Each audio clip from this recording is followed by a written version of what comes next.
Hello students, आज हम data structure में एरे सर्चिंग के बारे में स्टडी करने जा रहे हैं, जिसमें हम एरे में किसी एलिमेंट को सर्च करेंगे और अगर एलिमेंट मिलता है तो फाउंड का मैसेज, और अगर एलिमेंट नहीं मिलता है तो नॉट फाउंड का मैसेज प्रिंट करवाएंगे। तो यहाँ पर सबसे पहले हम सर्चिंग का बेसिक यहाँ पर समझ लेते हैं। देखिए, सर्चिंग में क्या होगा कि आप एरे के अंदर किसी वैल्यू को यहाँ पर ट्रेस करोगे। जैसे मान के चलिए कि आपको 17 ढूंढना है, ठीक है। तो यहाँ आप आउटपुट में देख सकते हैं एरे में वैल्यूज़ हैं 23, 12, 17 और 8। यहाँ लॉजिक में भी ये वैल्यूज़ शो हो रही हैं। अब यहाँ हमने यूज़र को चॉइस दिया है एंटर नंबर टू सर्च एक मैसेज देके। यूज़र ने यहाँ पे 17 डाला है, 17 इसमें है या नहीं है ये सर्च करना है। तो इसने चेक करके बताया है कि वैल्यू फाउंड हो गई है इसे 4th पोजीशन पर। तो देखिए, इसके लिए क्या करना पड़ेगा। बेसिकली हमने 17 को कंपेयर किया होगा एरे के एलिमेंट से। तो इस कंपैरिजन के दो मेथड्स हैं, मतलब दो तरीके से आप वैल्यू को सर्च कर सकते हो। तो पहले मेथड की अगर हम बात करें तो ये होता है लीनियर सर्च, और दूसरा मेथड होता है बाइनरी सर्च।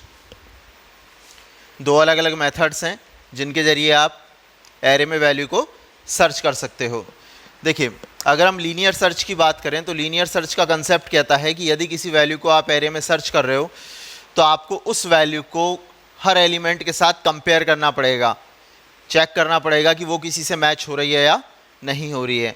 और ऐसा आपको तब तक करना है जब तक कि आपको वैल्यू नहीं मिल जाती है, और अगर नहीं मिलती है तो लास्ट तक आप उसे चेक करोगे और उसके बाद नॉट फाउंड का मैसेज प्रिंट कर दोगे। तो हम कह सकते हैं कि ये कैसी है, सिक्वेंशियल है, यानी कि फर्स्ट एलिमेंट से स्टार्ट हुई और लास्ट तक कंपैरिजन चलता रहा। लेकिन अगर हम बाइनरी सर्च की बात करें तो बाइनरी सर्च नॉन सिक्वेंशियल है, यानी ये किसी सीक्वेंस को फॉलो नहीं करता है। तो लीनियर सर्च में हम बात कर रहे हैं सिक्वेंशियल।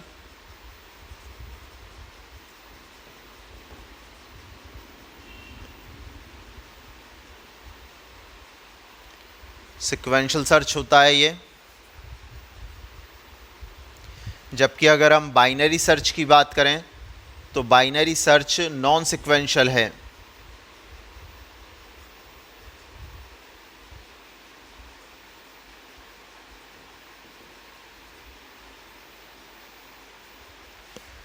यानी यहाँ पर सीक्वेंस फॉलो नहीं होगी। तो फिर सर्चिंग का मेथड क्या होगा। देखिए, बाइनरी सर्च हमेशा क्या करता है, मिडिल एलिमेंट से कंपैरिजन करता है। वो चेक करेगा कि बीच वाला एलिमेंट आप जो वैल्यू सर्च कर रहे हो उसके बराबर है या नहीं है। अगर बराबर है तो सर्चिंग इजी हो गई आपकी, तुरंत मैसेज आ जाएगा वैल्यू फाउंड का। और अगर बराबर नहीं है तो ये फिर चेक करेगा कि मिडिल एलिमेंट के लेफ़्ट साइड में स्मॉल वैल्यूज़ हैं या राइट साइड में लार्ज वैल्यूज़ है, उनसे ये मैच हो रहा है या नहीं हो रहा। मतलब कि जो नंबर आप सर्च करना चाहते हो वो मिडिल एलिमेंट से बड़ा है या छोटा है, इसको चेक किया जाएगा। तो इसके लिए यहाँ पर एक और चीज़ ध्यान हमें रखनी है कि जो हमेशा एरे होता है वो सॉर्टेड होता है। सॉर्टेड एरे का मतलब कि सारे के सारे एलिमेंट्स एक सीक्वेंस में यहाँ पर जमे होंगे। अगर हम इस एरे को सॉर्टेड करें तो यहाँ पर 3 आ जाएगा, फिर 8 आ जाएगा, फिर 12 आ जाएगा, फिर 17 आ जाएगा और लास्ट में 20 आएगा। तो सॉर्टेड एरे के अंदर ये चेक करता है, जबकि लीनियर सर्च अनसॉर्टेड एरे पे चलता है।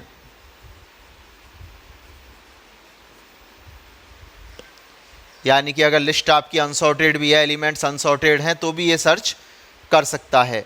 अब इनमें कुछ बेसिक डिफरेंसेस यहाँ पर निकल के आते हैं, जिनमें अगर हम बात करें सॉर्टेड एंड अनसॉर्टेड का है, और सेकंड यहाँ पर सिक्वेंशियल और नॉन सिक्वेंशियल सर्च का है, ठीक है। बाइनरी सर्च फास्ट होता है क्योंकि इसमें हाफ एलिमेंट से ही सर्चिंग करनी पड़ती है, जबकि सिक्वेंशियल होने के कारण लीनियर सर्च में आपको सारे एलिमेंट्स के साथ कंपेयर करना पड़ता है। तो ये इनका एक बेसिक डिफरेंस है। तो आज के इस टॉप लेक्चर के अंदर हम लीनियर सर्च का मेथड समझेंगे कि किस तरीके से लीनियर सर्च का यूज करते हुए एरे में एलिमेंट्स को फाइंड किया जा सकता है। तो बात करें लीनियर सर्च के एग्जाम्पल की।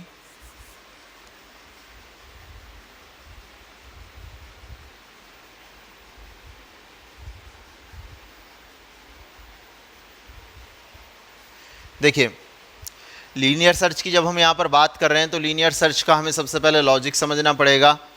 तो यहाँ हमने बात की थी कि यूज़र ने एक नंबर इनपुट किया है जो उसे एरे में सर्च करना है 17, और इस नंबर को हम स्टोर कर लेते हैं एक वेरिएबल में, और मान लेते हैं इस वेरिएबल का नाम x है। x वेरिएबल इस नंबर को रख रहा है, तो हम x की वैल्यू को कंपेयर करेंगे n0 से n1 से n2 से n3 से और n4 से। इसके लिए यहाँ पर हम एक बार देख लेते हैं कि ये सारी चीज़ें सही सेट हो रही है या नहीं हो रही है।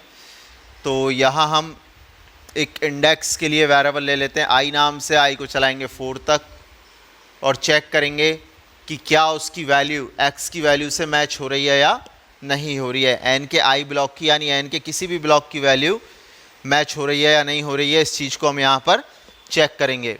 देखिए, तो हमारा यहाँ पर जो फॉर्मूला बनेगा वो होगा इफ़ n का i ब्लॉक इक्वल हो x के। अब i ब्लॉक का मतलब हो गया हम एक लूप चलाएंगे 0 से 4 तक, तो n0 से n4 तक का कोई भी ब्लॉक अगर इक्वल हो जाए x के, तो इस सिचुएशन में क्या करना है, हम एक वेरिएबल लेके चल रहे हैं जिसका नाम हमने दिया है y। हम कह रहे हैं जब भी ऐसा हो y में i की वैल्यू कॉपी हो जाए। अब y में i की वैल्यू कॉपी होने से सेंस क्या है, जैसे मान के चलें कि x की वैल्यू और n3 की वैल्यू सेम है, तो i उस समय कहाँ पर होगा, 3 पर। तो हम कह रहे हैं कि जब ऐसा हो तो ये जो 3 है वो y में कॉपी हो जाए। इससे हमें क्या पता लगेगा, पोजीशन आ जाएगी हमारे पास कि ये वैल्यू किस जगह पर रखी हुई है। और y का जो इनिशियल वैल्यू हम दे के चलेंगे वो दे के चलेंगे -1, क्योंकि सबस्क्रिप्ट 0 से स्टार्ट हो जाते हैं तो हम इसे -1 दे के चल रहे हैं। इसका मतलब होगा लास्ट में हम कंडीशन लगाएंगे कि if y is not equal to -1, y की वैल्यू इक्वल नहीं है -1 के, then value found, otherwise value not found. तो ये हमारा एक सिंपल सा लॉजिक होगा। तो देखिए, कोडिंग से स्टार्ट करते हैं अब थोड़ा सा। हमें यहाँ पर एक x वेरिएबल, एक y वेरिएबल, एक i वेरिएबल और एक n नाम से एरे चाहिए।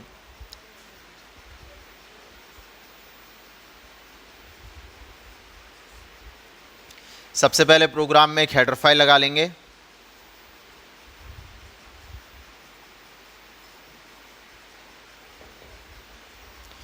stdi.h हमने यहाँ पर हेडर फाइल लगाई है। मेन फंक्शन यहाँ पर हम लिखते हैं इसके बाद प्रोग्राम का।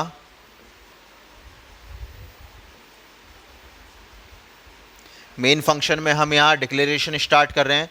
तो डिक्लेरेशन, क्योंकि हमारी सारी वैल्यूज़ इंटीजर टाइप की हैं, तो यहाँ पे i वेरिएबल बना लिया। इसके अलावा हमें एक x वेरिएबल चाहिए था, वो बना लिया। एक वेरिएबल हमें यहाँ पर चाहिए किस नाम से, y नाम से, और इसकी इनिशियल वैल्यू हम -1 स्टोर कर रहे हैं इसमें। एक n नाम से एरे हमें चाहिए 5 एलिमेंट्स का, साइज़ दे दी हमने इसकी 5 यहाँ पर, ठीक है।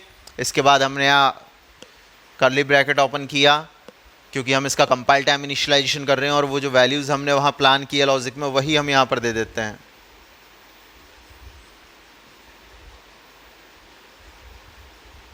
लास्ट में सेमीकोलन। डिक्लेरेशन का पार्ट कंप्लीट हो गया। आउटपुट पर अगर हम ध्यान दें तो यहाँ सबसे पहले सारी वैल्यूज़ हमें प्रिंट करके दिखानी है जो एरे में स्टोर है। तो इसके लिए हम यहाँ लिख रहे हैं प्रिंट एफ, मैसेज प्रिंट करवाना है हमें। न्यू लाइन पर एक मैसेज आना चाहिए जिसमें लिखा हो array values are.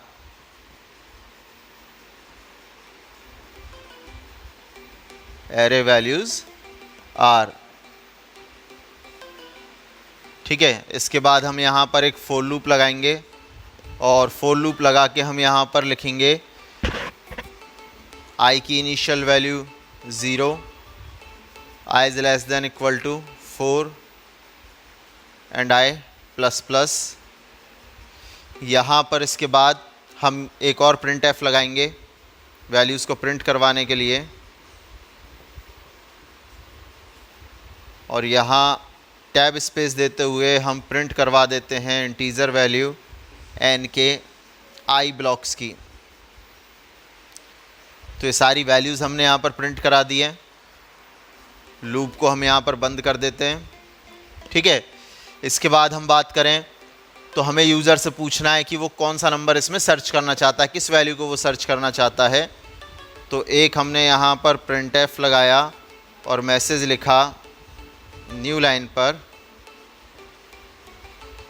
Enter number two search, double quotation लगा दिया, सेमीकोलन कर दिया ब्रैकेट क्लोज करके। इसके बाद हम बात करें यहाँ पर स्कैनफ लिखेंगे एक,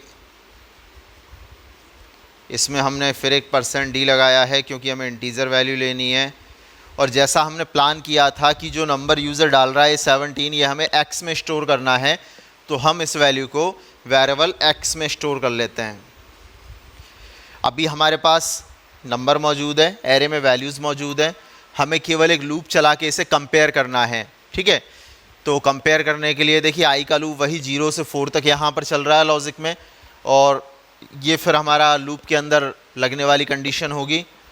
तो यहाँ हम लिख रहे हैं डायरेक्ट प्रोसेस करनी है, कोई मैसेज वगैरह नहीं आता इसके लिए।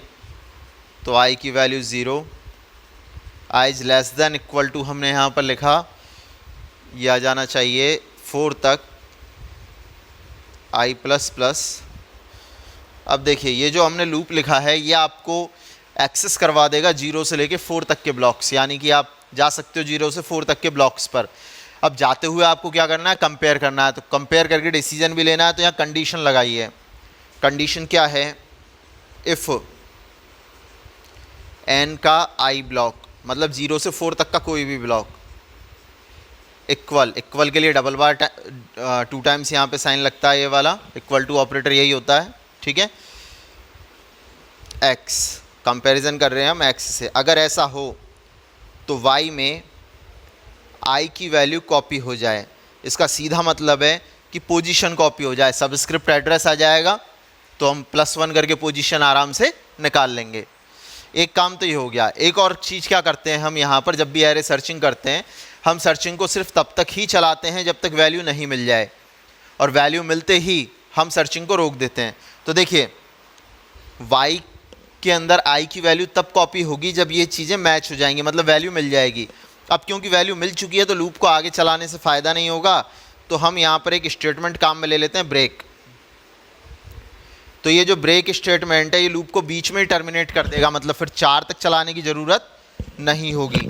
ये जो लूप है वो 3 पर ही रुक जाएगा। ये कंप्लीट हो गया। यहाँ पर सर्चिंग का लॉजिक हम पूरा कर चुके हैं। अब हमें डिसीजन लेना है कि अगर y की वैल्यू -1 नहीं है, देखो -1 कब थी, जब तक वैल्यू मिली नहीं थी। स्टार्टिंग में y को हमने -1 दिया था, लेकिन जैसे ही वैल्यू मिलेगी i का एड्रेस उसमें कॉपी हो जाएगा, i के पास जो सबस्क्रिप्ट एड्रेस है वो इसके पास आ जाएगा, तो इसका -1 हट जाएगा।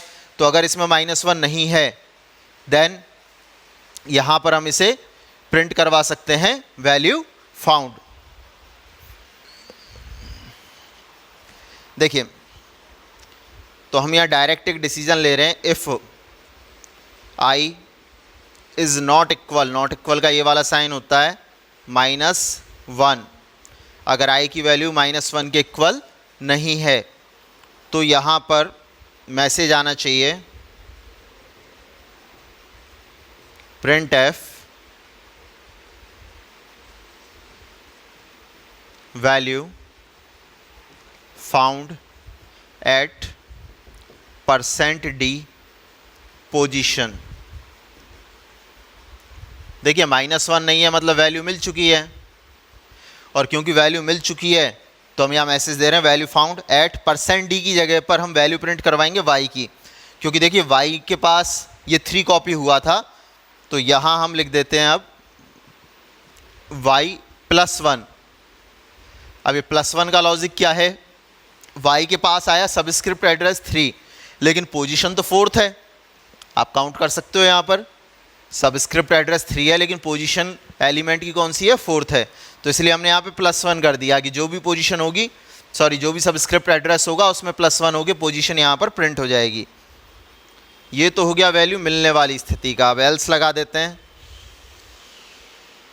अगर ये कंडीशन गलत होती है, मतलब कि आई की वैल्यू -1 ही रह जाती है, जैसे आपने मान के चलिए यहाँ पर 15 ढूंढा होता, 15 तो है ही नहीं कहीं भी, ठीक है, तो क्या वाई की वैल्यू चेंज होती?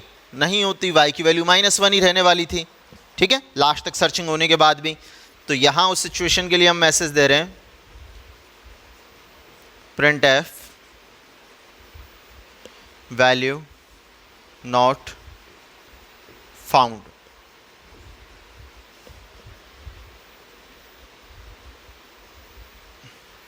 तो ये हमारा यहाँ पे प्रोग्राम कंप्लीट हो गया। एक बार दोबारा से समझ लीजिए, करना क्या है लीनियर सर्च के अंदर, आपको फर्स्ट एलिमेंट से लेके सिक्वेंशियल सर्च करना होता, लास्ट एलिमेंट तक वैल्यू कंपेयर करनी होती है। तो हमने यूज़र से वैल्यू ली 17 और हम इसे कंपेयर कर रहे हैं 0 से 1 से 2 से 3 से 4 से।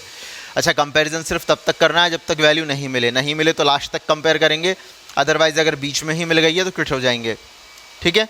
यहाँ एक वेरिएबल लिया हमने y नाम से, जो कन्फर्मेशन देगा वैल्यू मिली है या नहीं मिली है।